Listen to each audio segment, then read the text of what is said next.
Hi, Lilet. I hope I'm not disturbing. Good afternoon po, Ka Lorena. Gusto ko sanang mag-sorry sa'yo. Para po saan? I'm sorry na pinagdudahan namin ng loyalty mo. Hindi na po maintindihan yan, ma'am. Naiintindihan ko naman po yung pinanggagalingan niyo eh. Ang importante, na-realize namin mag-asawa yung mali namin. We believe that you take your profession seriously and hindi mo i-compromise yung duty mo as a lawyer sa kliyente mo kahit pamilya mo pang kalaban mo. Salamat po, Ka Lorena. Lilet, I want to make it up with you. Gusto kong bumawi sa pagkakamali ko. That's why I'm here. Makikiusap sana ako na bumalik ka na sa defense team ng anak ko. We need you, Lilet. Payag ka ba na maging abogado ni Ino?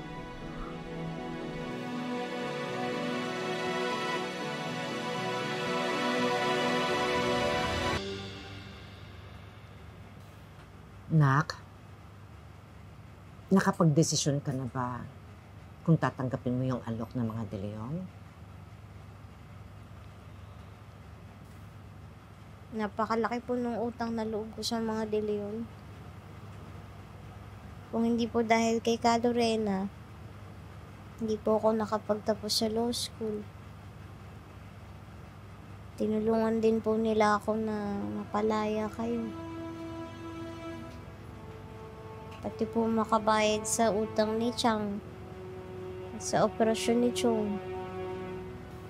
Ibig mo bang sabihin, tatanggapin mo lang na maging abogado ka ni Ino dahil sa utang na loob?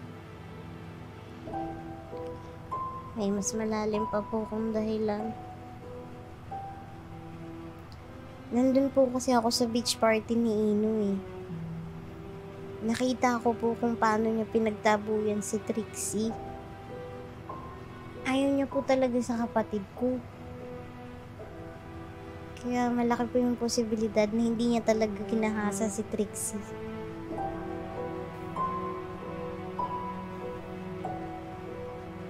Kung papayag ka na maging abogado ni Ino laban kay Trixie, susuportahan kita.